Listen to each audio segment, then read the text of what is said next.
Time to check in with Steve Merrill on the betting lines across the landscape of college football. You can check out Steve's work in totality. WagerTalk.com is the place to be to check out Steve's picks on college football, the NFL, and Major League Baseball. Steve, good to see you. We've got Ole Miss and we've got Oklahoma. And boy, this season is coming completely unraveled for the Oklahoma Sooners. They fired their offensive coordinator this week.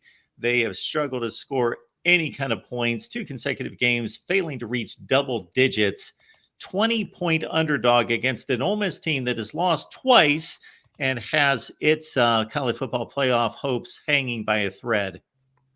Yeah, they really do. And these are two teams that were probably, expecting a little bit better than a 9-5 combined start for the season. But of course, Oklahoma at 4-3 is pretty much their season is over. It's hard to fix bad offenses. And we talk about this so often that you don't want to back these big dogs with bad offenses because they don't have backdoor cover potential. Now, one thing Oklahoma does have going for them is nearly a 3-touchdown dog is that they have a good defensive unit this year. And it's so backwards. The last several seasons, their offense has been as good as anyone. Their defense has been terrible. Now it's the opposite. Their defense is decent. Offense isn't any good. They get up just 21.5 points a game, and they're catching almost that amount here in the point spread.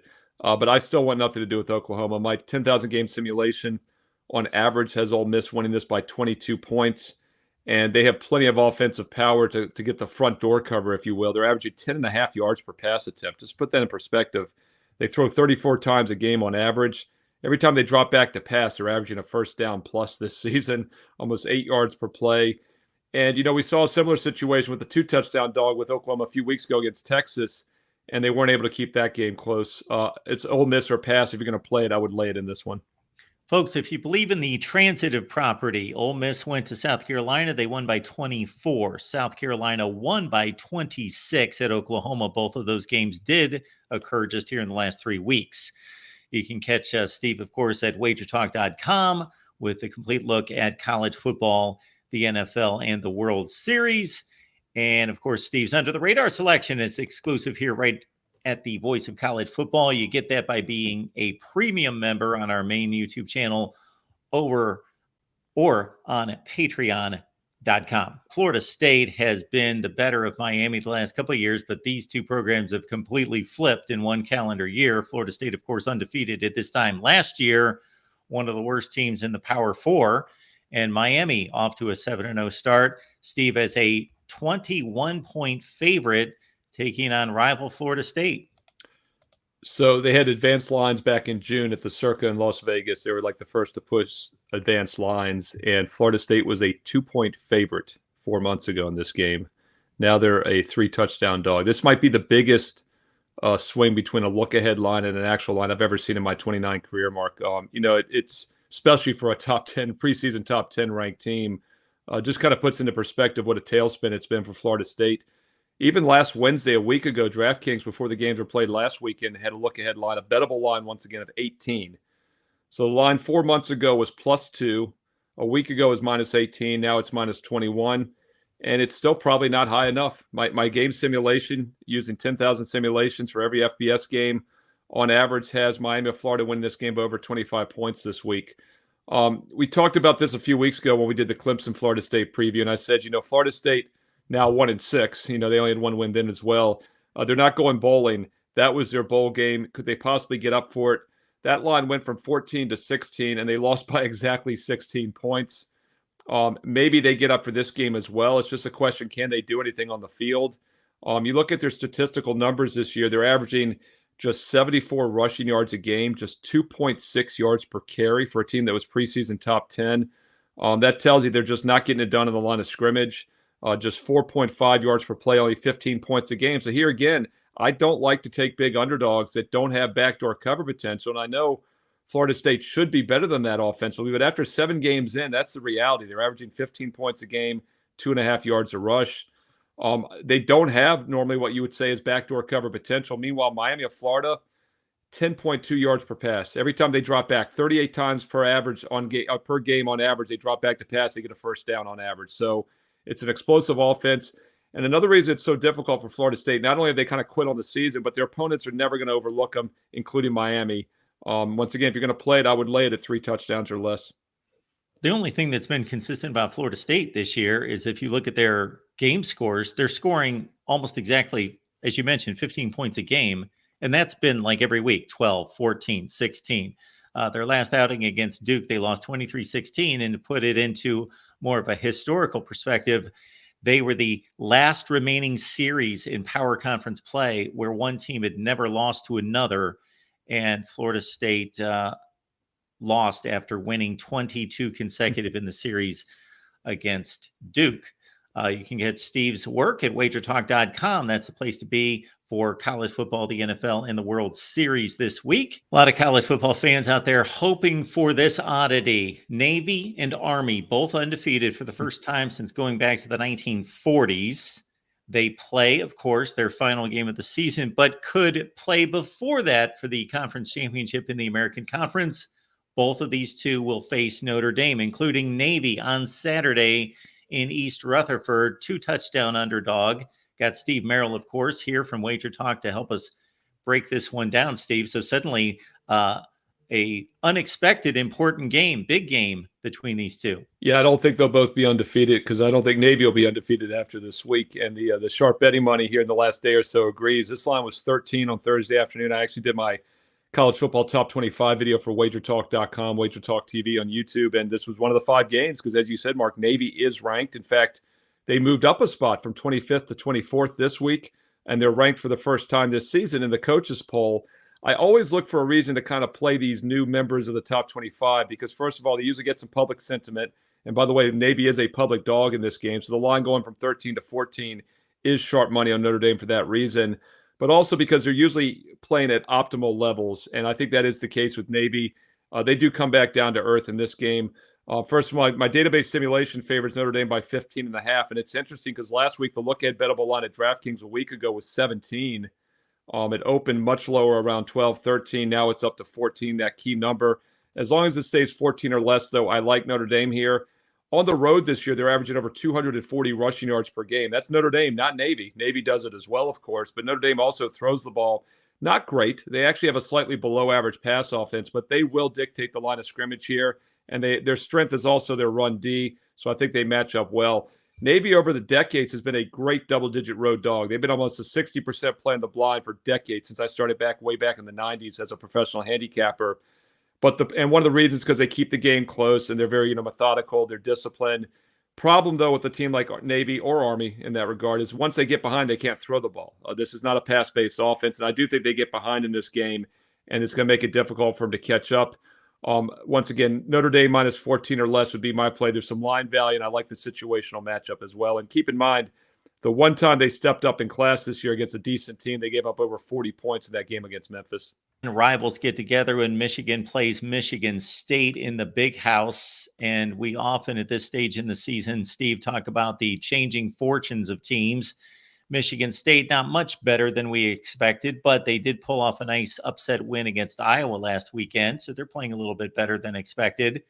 And Michigan, of course, taking quite the tumble at 4-3 straight up. Yeah, it's a Michigan team that the sharp bettors were all over their unders, season wins, and any other way they could play against them this year, and it's turning out that way. Defense is still decent, though. It's just the offense has been decimated. When you lose, 13 NFL draft picks and your coach, pretty hard to bounce back. I did like Michigan State last week. I mentioned on several shows. Also had a free play video on wagertalk.com, wagertalk TV with them, outright underdog winner. And it wasn't necessarily a play on Michigan State. It was partially that. It was also a huge play against Iowa.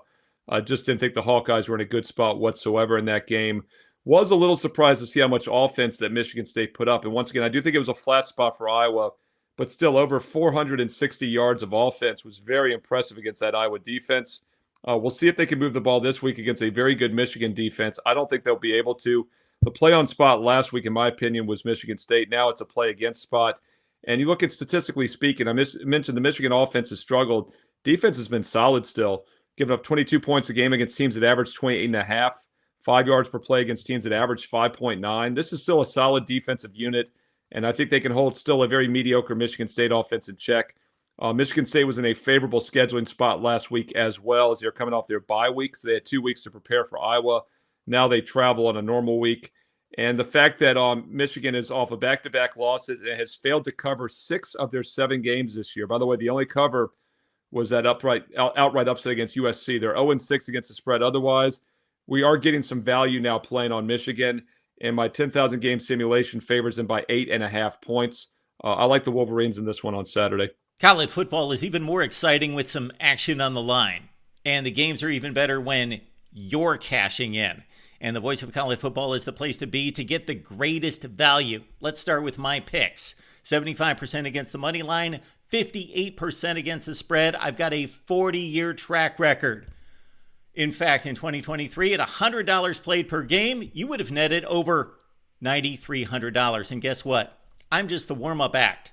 Steve Merrill, our ace in the hole, show stopper from Wager Talk. 6 years with the Voice of College Football, over 30 years in the industry. Steve gives us analysis on all the big games, but you can't miss Steve's weekly under-the-radar pick, which went 21-5 against the spread the last 2 seasons. I repeat, 21-5 against the spread. You also get picks from some of our top analysts here at the Voice of College Football, including Steve Dace and Matt Zemek. Become a YouTube channel member or Patreon member for just $99 per month. Go to the main channel on YouTube, click join, and select the betting tier. Do the same thing on Patreon. Make 2024 a winner now. There are 2 undefeated teams in conference play left in the SEC, and they get together at Kyle Field on Saturday night when Texas A&M takes on LSU. Steve, break this one down for us. Just a 1-point pick, so basically you're just picking the winner. Yeah, you said undefeated. I was like, wait a second, they're both 6-1, but you're right. They're undefeated in conference play because neither one has lost, right, since what was it, August? Week 1 of the season. So both teams control their own destiny here. It's a top 15 matchup. Interesting line move here. I did a standalone video. This was also part of course, my top 25 preview at wagertalk.com. I preview all the head-to-head matchups each week in the top 25. And when I did this on Thursday afternoon, A&M was a 2.5-point favorite. And then about an hour after I did all the recordings on Thursday evening, it was down to 1. And I really don't see a lot of injuries. You know, I think LSU receiver has been upgraded. The problem, maybe that's what it was. So we did see the total also go up a bit from 54 to 55. But I just think the public is wrong on this game. And the public is on LSU as a dog, by the way, which is often the case with these high-profile games when a team's getting points and they're a good team like this. The public leans that way. But my database simulation, 10,000 games simulated, has A&M winning by 3. So at 2.5, I thought we were getting some value. Now at -1, we're getting more value. And I like the matchup as well. You know, LSU's loss, of course, was that opener against USC. Their defense does look improved this season, but then again, that's not saying much. They were terrible last year. And coming in this year, I still thought their secondary was suspect, and it also is looking that way once again. Their improvements really been on the defensive side, has been on the rush defense. They have gotten better against the run, just 3.7 yards per rush, but they're giving up 7.8 yards per pass against teams that average 7.8. A&M averages 7.7 against teams that give up just 7.0. So A&M will be able to throw the ball here. And A&M also has the better rush offense. In fact, LSU's averaging just about 128 rushing yards a game. A&M's averaging 219, 5.5 yards per carry. I like the matchup here. I think they'll dominate the line of scrimmage. They're at home. I don't understand why this line is dropped. I like Texas A&M to win this game and cover as well. Folks, Steve is on top of these line moves. It just moved in the Texas-Vanderbilt game from 18.5 to Texas -18 on the road against Vandy. And I know, Steve, that you track which teams are on the fringe of the rankings that may pop in for a week or two or leave the rankings. Well, this is the ultimate right here. Vanderbilt in the rankings for the first time since, I believe, the James Franklin era back in 2013 and 14, eked in at number 25 following some impressive showings against the likes of Alabama and Kentucky. Texas, an 18-point favorite in Nashville. Yeah, here's how funny the rankings are, too, because you pull the upset against Alabama as a 22-point dog. You pull an upset against Kentucky as a 12-point dog. And then you don't even score the point spread, and you're still unranked, by the way. And then you don't even score the point spread last week. As a 27.5-point favorite, you only put up 24 points. You cover 0% of the game against Ball State. And now you're ranked. Welcome to the top 25, Vandy. It'll be short-lived, short-lived. I'm not sure the correct pronunciation, but either way, it's going to happen. And this is a Vanderbilt team I've been looking to play against. In fact, last week, Mark, I put a free play up every Saturday. It's always a last cut for me. I had I usually have 3 to 4 best bets on the Saturday. The game that just missed the cut just a bit outside is a free play for everyone, and that was Ball State last week. And I was kicking myself for not making it a strong client play when they did literally cover 100% of the game as a 27.5-point dog. And there were two aspects to that selection. First of all, I think Vanderbilt's a bit phony, especially on the defensive side. And second of all, it was a huge letdown spot for Vanderbilt, the ultimate sandwich game after the Alabama-Kentucky upsets and then with Texas on deck. It was a huge flat spot. So I don't really discount Vanderbilt in their ratings whatsoever, because they did or didn't look good last week. But this is still a team I'm looking to play against. And I think we get a good spot here with Texas for a couple reasons. First of all, the line is fair. My simulation favors Texas by about 18.5. And as you mentioned, this line's been toggling between 18 and 19 all week. It just recently went down Friday afternoon from 18.5 back down to 18. So the line is fair, but I really like the setup here. Texas, first loss of the season. They know they're still in the national title hunt. And I think they can take out some aggravation here on a Vanderbilt defense that is not good. Keep in mind, they outscored Alabama, but they still didn't slow down Alabama in that game. In fact, they still gave up 35 points, gave up just under 400 yards to Bama. The Kentucky game, they held Kentucky to 13 points, but they still gave up over 320 yards of offense. And then, of course, last week, a nonchalant win against Ball State. But Texas is explosive offensively this season. Georgia did hold them in check last week. And Texas got off to that extremely slow start, especially in the first half. But also keep in mind, Texas had 4 turnovers last week. They still put up over 250 yards for the game. This looks like a breakout for me. Once again, you do worry about Vandy having some backdoor cover potential. That's always a concern because they do move the ball well offensively. But Texas still really strong defensively, stronger than Alabama defensively, giving up just 9.5 points, 3.8 yards per play. I think they extend the lead. They actually get the front door cover here. I'd look at the Texas Longhorns. I think they win this by at least 3 touchdowns. Can join Steve, of course, on wagertalk.com with all of his selections, including his money management system. His under-the-radar selection, though, we are so pleased to have as our exclusive right here at the Voice of College Football. So be a premium member right here on the main channel or on Patreon.